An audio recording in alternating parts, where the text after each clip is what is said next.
Dear Mrs. Finch, as Lewis's psychiatrist, I can understand your desire for an explanation. As I see it, the trouble began in January, shortly after we convinced your son to seek treatment for substance abuse. Newly sober, I believe Lewis first noticed the monotony of his daily life.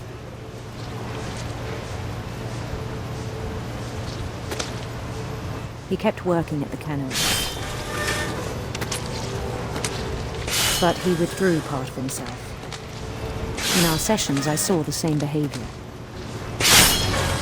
His mind began to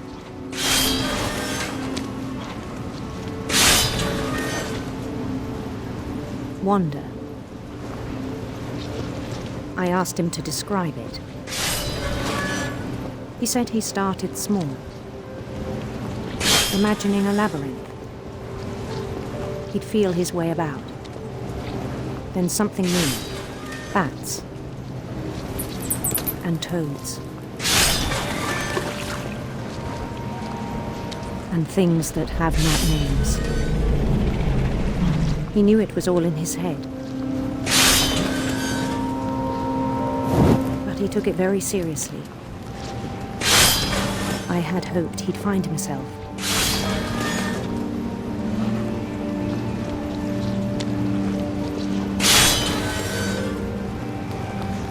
But he found something more. I worried about him then, daydreaming at the cannery. I spoke with his boss,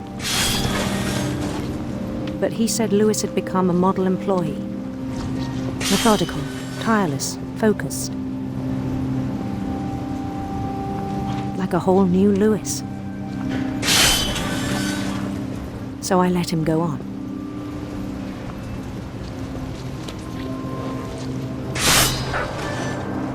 I even encouraged him. It seemed very promising at first. He told me he'd made a new friend.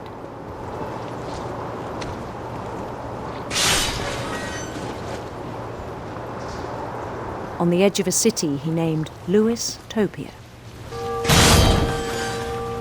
He built the city up slowly, brick by brick. Then he made musicians.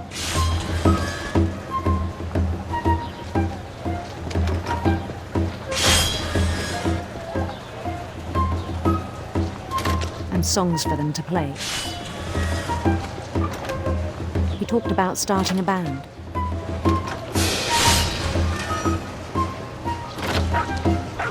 And he was always humming something. Every day his imagination grew stronger.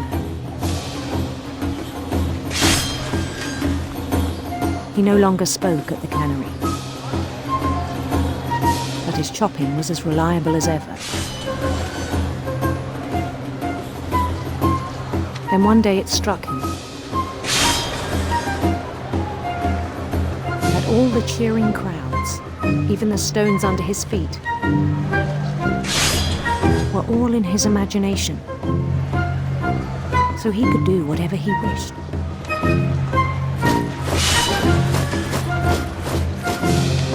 He held an election for mayor, and he won.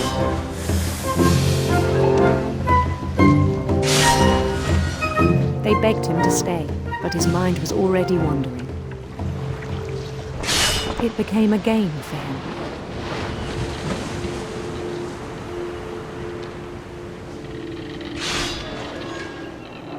He'd conquer a city, then immediately push on. New Louisville.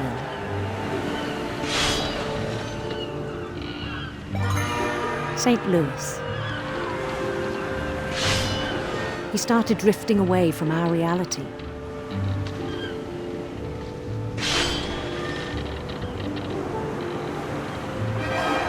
Minneapolis, until one day he forgot to go home from the cannery. Even as his mother pleaded with him, part of Lewis kept sailing on.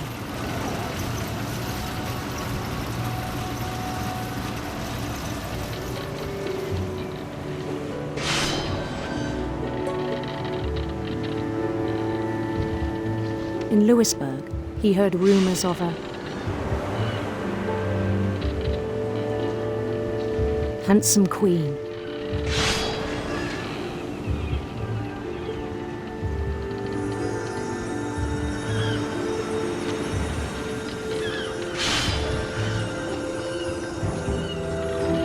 The queen was on her own quest for sinister serpents. He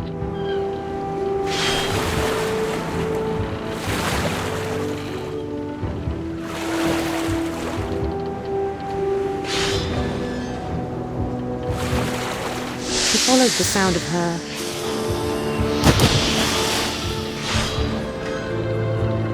silver harp.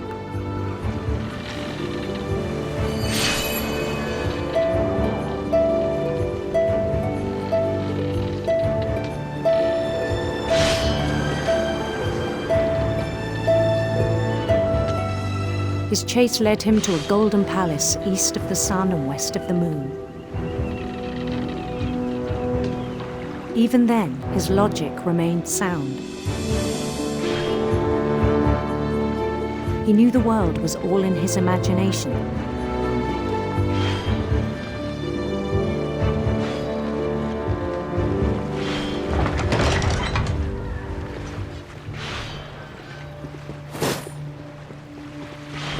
But he was so proud of having created it. In his own eyes, he'd become something greater than a king.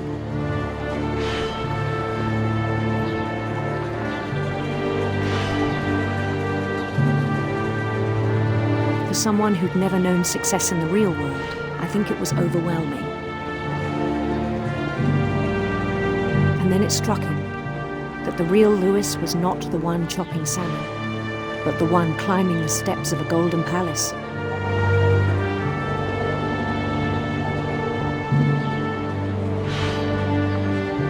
My imagination is as real as my body, he told me. It was hard to argue with him.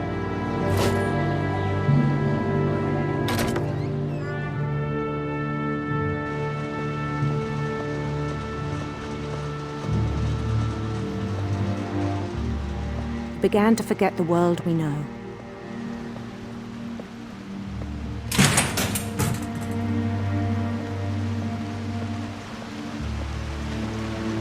I think it pained him to remember Lewis, the cannery worker.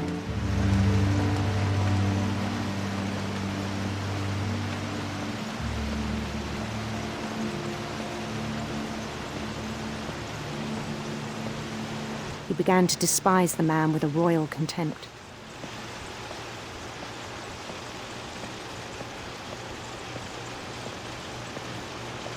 I still thought I could save him. Even after he said he was being crowned king over all the lands of wonder.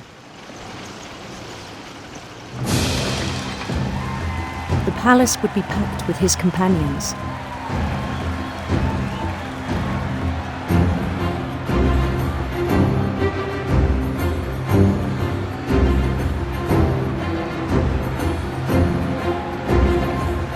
Including the wise Calico who'd insisted on inviting him.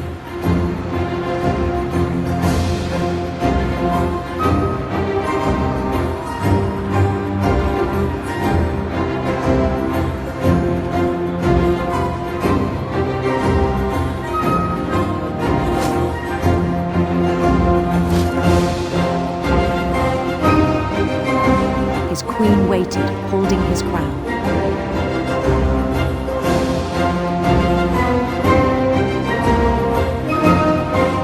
There was only one thing left to do.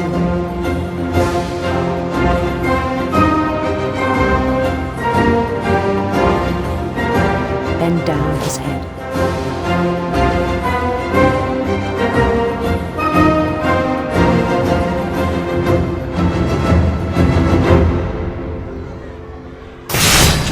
And the rest I think you know. Mrs. Finch, your son was a kind man who will be missed by all of us who knew him.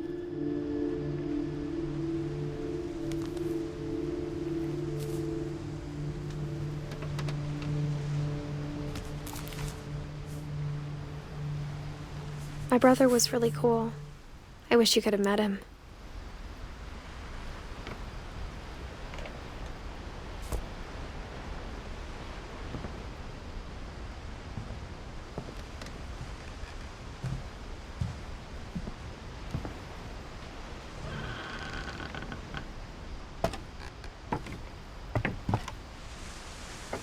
On the way back from Lewis's funeral, my mom told me to start packing. She waited until the day before we left to tell Edie. I'm not sure if she wanted to make it easier or harder.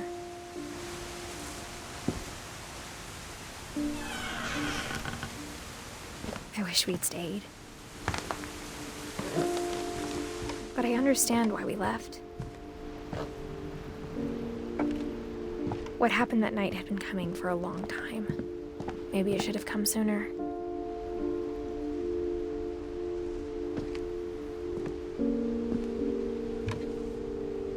But it had to end one way or another. All that's left now is to tell you about that last night.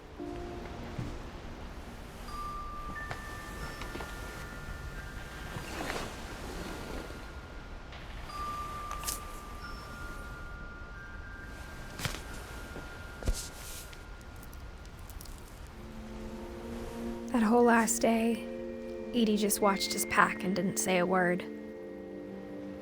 Until supper, when she raised her glass and said, "To our final night together, and all our final nights apart." Grandma, you know what I said about alcohol. Some of your medications are very Edith, specific. I left a present for you in the hallway. Why don't you go open it? The grown-ups have to argue now. I'm sorry, you're right. We're all leaving tomorrow. Let's just enjoy our last... I'm not leaving. Edith, you're excused.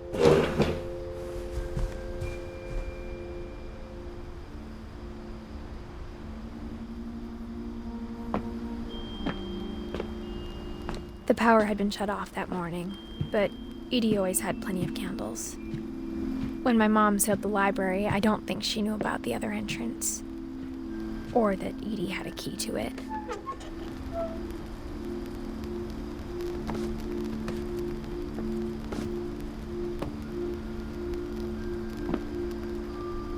That thing you're afraid of isn't going to end when you leave the house. Edith has a right to know these stories. My children are dead because of your stories. I think it's best if Edith and I leave tonight. We'll have the nursing home send a van for you in the morning. Okay? Dear Edith, there's so many stories I wish I could tell you, but there's only time for one. This is about what happened on the night you were born. That night, the tide went way, way out. It was the first and last time I ever saw the old house aground. There'd been an earthquake out in the middle of the ocean. They called it the lowest tide in 1,000 years. God, it smelled awful. You know, I've seen that house every day of my life.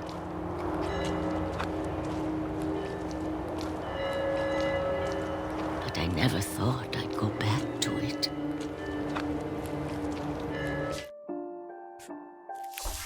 When the fog rolled in, I lost my way.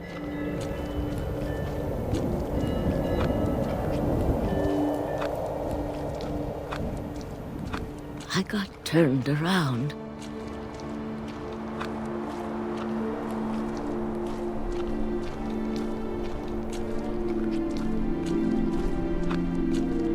For a while, I wandered.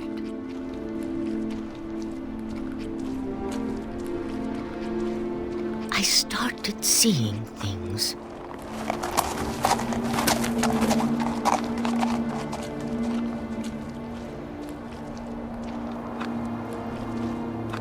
Things I'd forgotten had ever existed.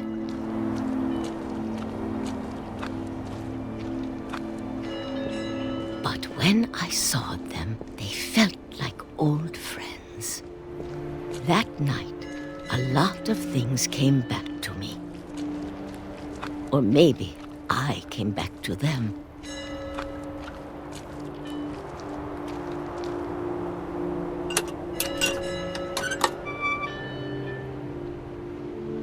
Things I can't explain, but that I need you to try and... Edith, what are you doing in here?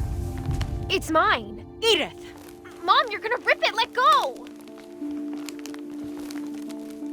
I kicked and screamed, but Mom dragged me to the car.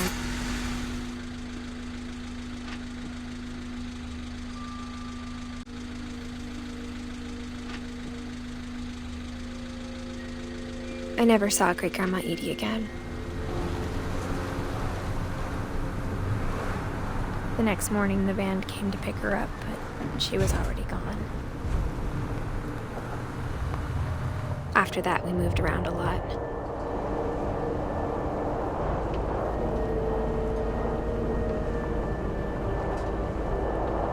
We both tried to make the best of it.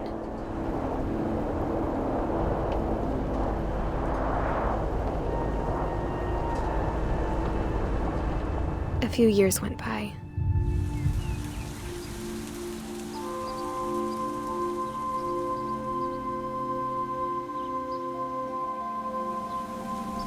My mom didn't like to talk about it, but she started getting sick a lot.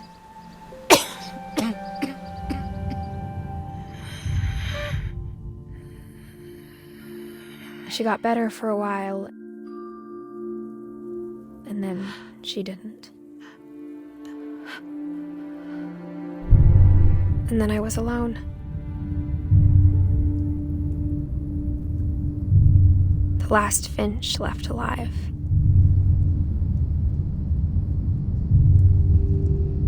Until I found out about you. I'm still not sure what to tell you about all this. If we lived forever, maybe we'd have time to understand things. But as it is, I think the best we can do is try to open our eyes. And appreciate how strange and brief all of this is.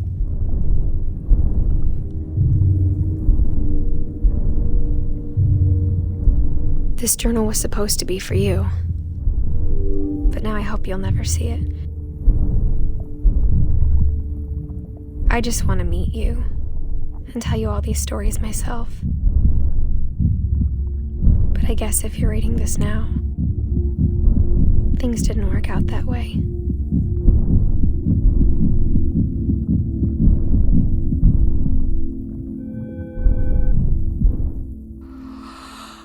This is where your story begins. I'm sorry I won't be there to see it. It's a lot to ask, but I don't want you to be sad that I'm gone. I want you to be amazed that any of us ever had a chance to be here at all. Good luck.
I knew Grandpa Sam had a twin,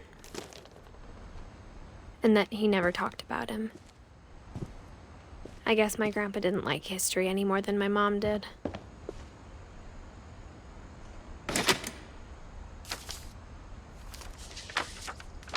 How I Want to Remember My Brother by Sam Finch. The thing I remember is that when he made up his mind, that was it.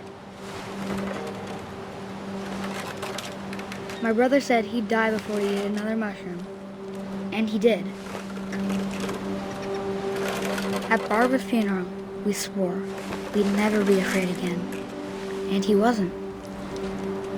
I think Calvin always wanted to fly.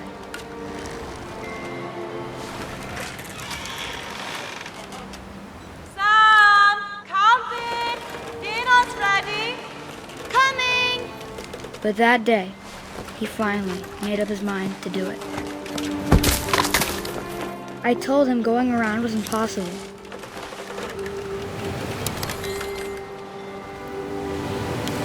Maybe if I hadn't said that. Calvin! I'm not gonna tell you again! Maybe if the wind hadn't picked up. Then maybe he'd still be here. But I doubt it. I think he'd already made up his mind. That's what I want to remember about my brother.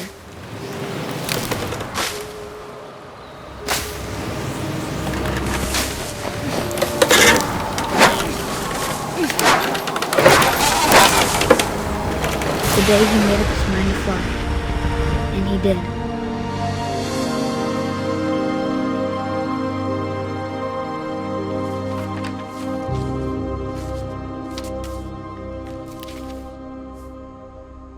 Calvin's story felt strangely familiar. When I was younger, I remember trying to do the exact same thing.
December 13th, 1947.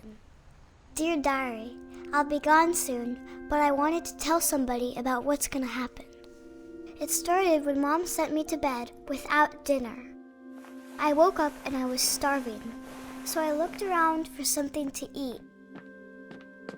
The gerbil food was dry, but I didn't mind it.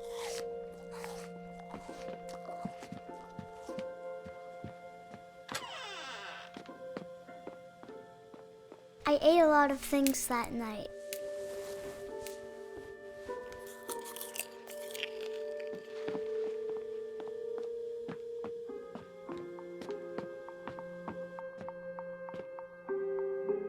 thought about eating Christopher, but I held back.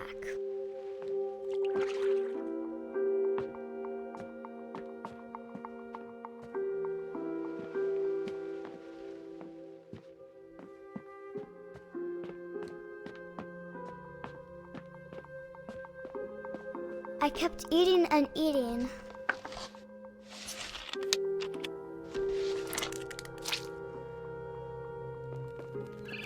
Then I heard chirping outside my window. It was a barn swallow going back to her nest. I reached out for her.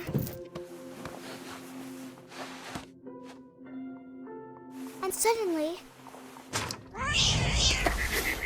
I was a cat. I tried to be quiet, but the bird was really scared.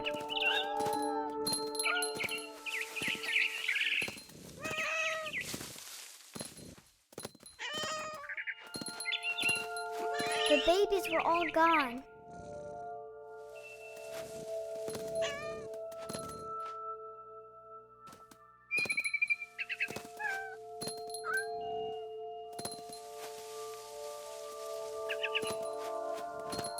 I jumped and I almost got her.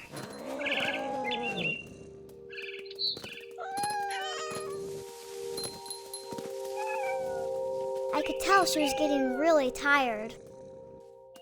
Now I was up in the big tree. I promised Dad I wouldn't climb it anymore. All I cared about was eating that mama bird. I gobbled her up. And suddenly, I was an owl. First, all I heard was the wind. Then I heard little teeth nibbling in the grass.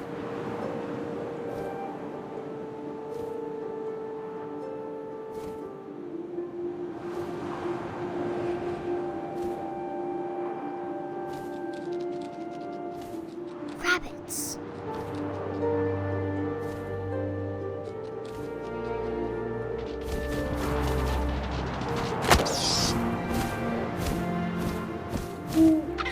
I imagined his face looking up and seeing mine through my talons.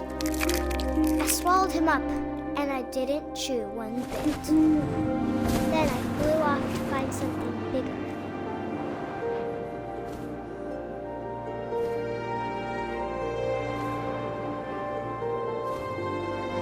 A mama rabbit.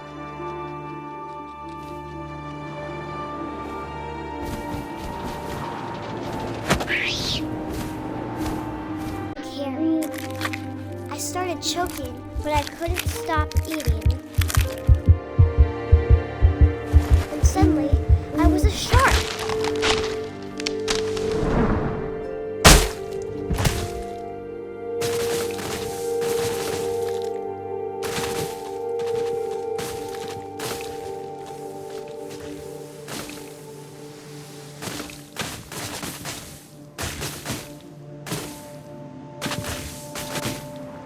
I rolled off a cliff and into the ocean.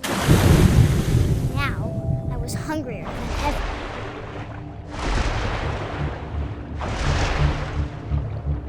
I wanted fat, juicy seals. I tore off her flipper, and it tasted really good.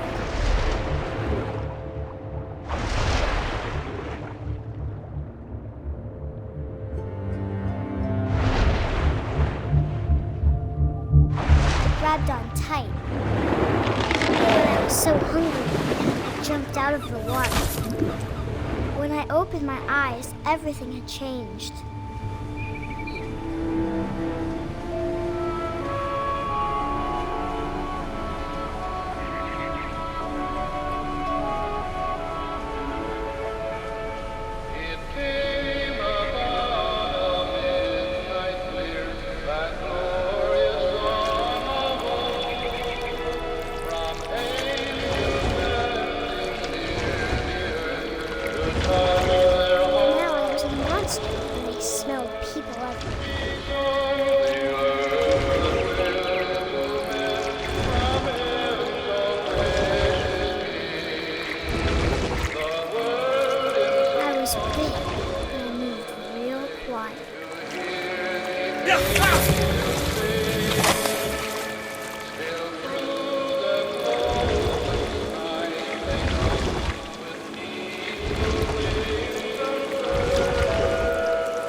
he was Billy with a rusty razor in the morning.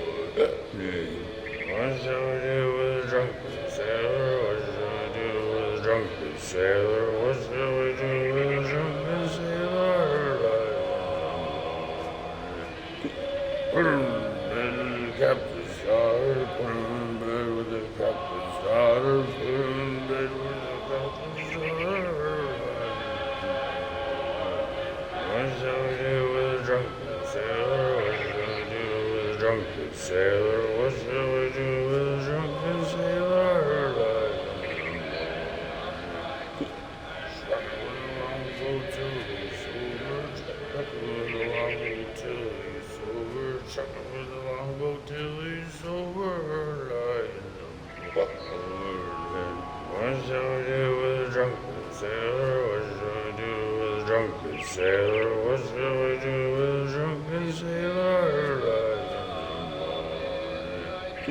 Put him in the scuppers with a hose pipe on him. Put him in the scuppers with a hose pipe on him. Put him in the scuppers with a hose pipe on him.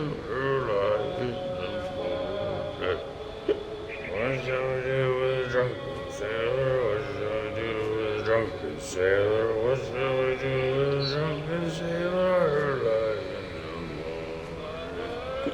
Heave-ho, she rises, heave-ho, she rises, heave-ho, she rises in the morning.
Growing up, I always thought of Barbara as a child star.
Her room was like a museum.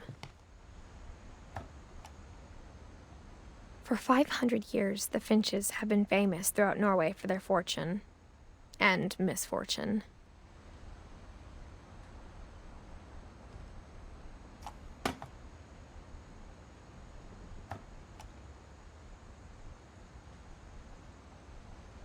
Odin Finch buries the latest victims of the family curse, his wife Ingeborg and their newborn son, Johan.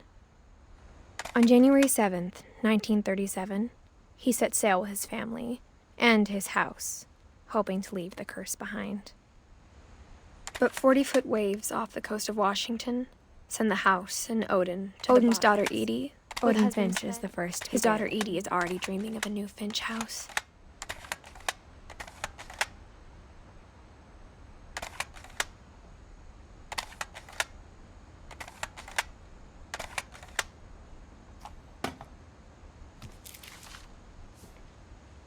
Whatever's wrong with this family, it goes back a long ways.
Even in her 90s. Sometimes Edie seemed a lot younger than my mother. The only trace Grandpa Sam's first wife, Kay, left on the house was the pink bathroom.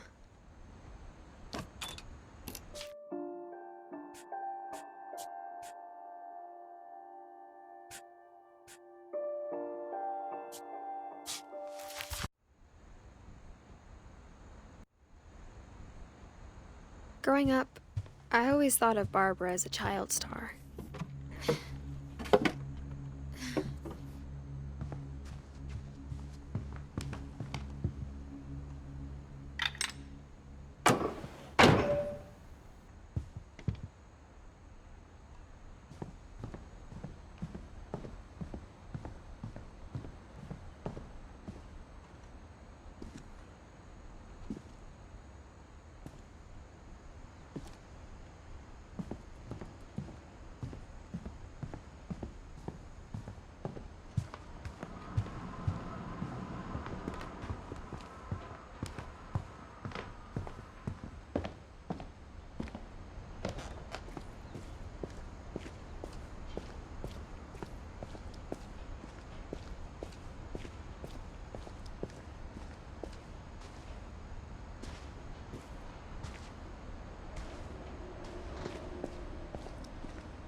Edie told me once that every Finch who ever lived is buried somewhere in the library.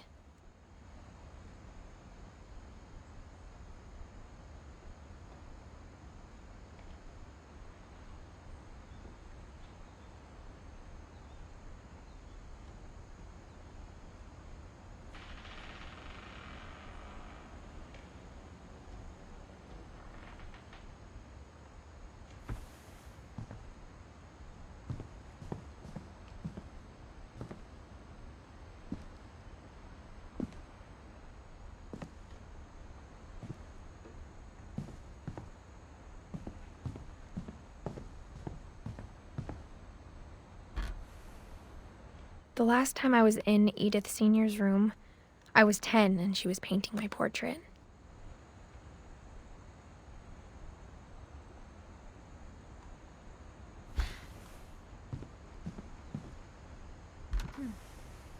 As a kid, I just assumed every house had peepholes and sealed rooms you weren't allowed inside of.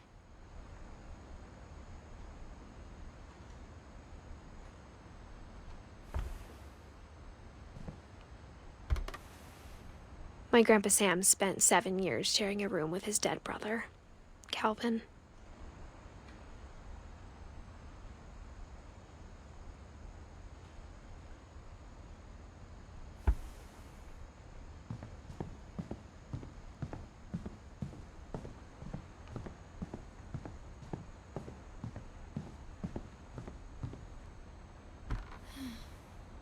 Molly always seemed like a girl I could imagine being friends with, if she hadn't died in 1947.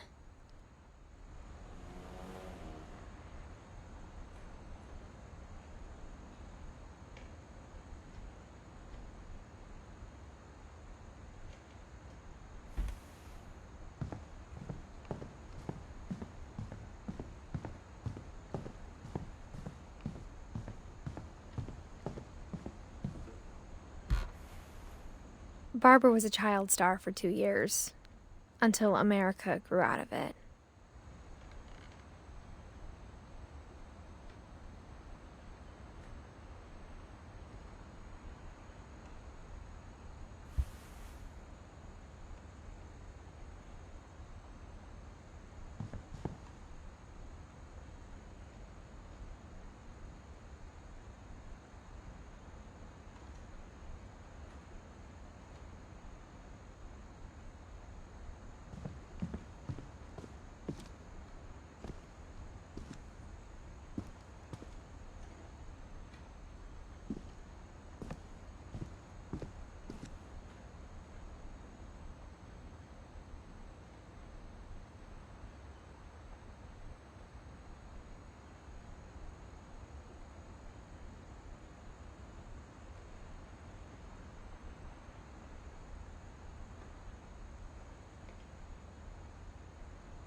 Maybe she was afraid I'd end up like Walter.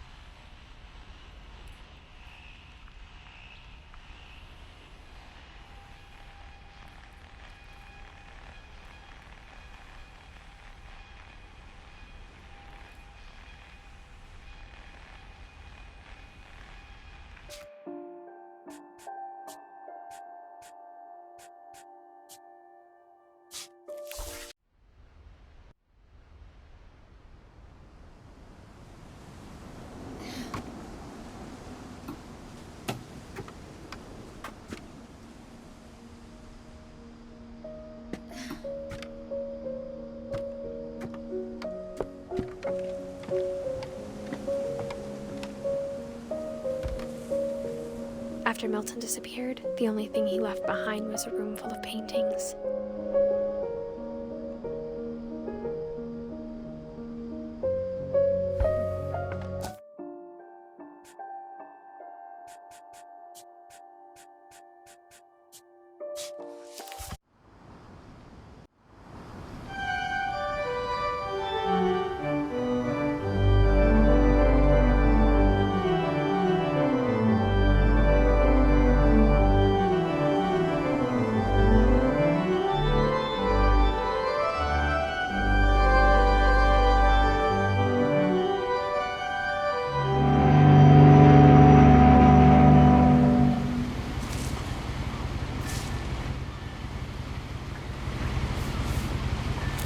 A lot of this isn't going to make sense to you, and I'm sorry about that.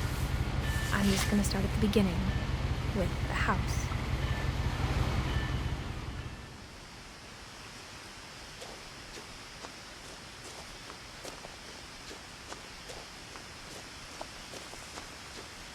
I lived here until I was 11, but I wasn't allowed inside half the rooms.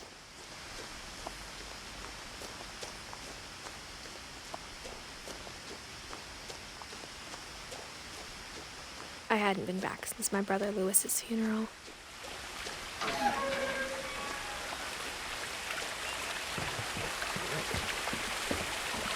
In her will, my mother left me a key, but didn't tell me what it unlocked.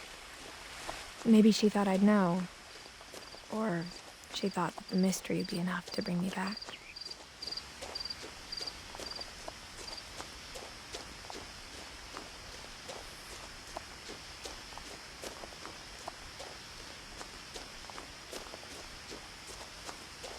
No one had driven this way in a long time, but I saw a few hoof prints.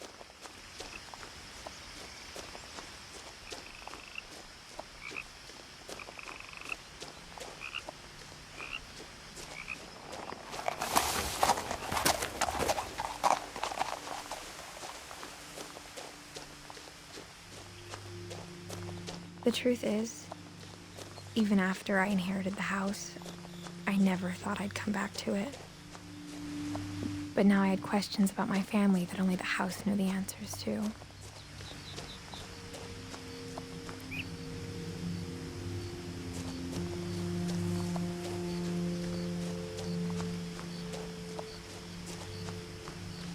The house was exactly like I remembered it, the way I'd been dreaming about it. As a child, the house made me uncomfortable in a way I couldn't put into words. Now, as a 17-year-old, I knew exactly what those words were. I was afraid of the house.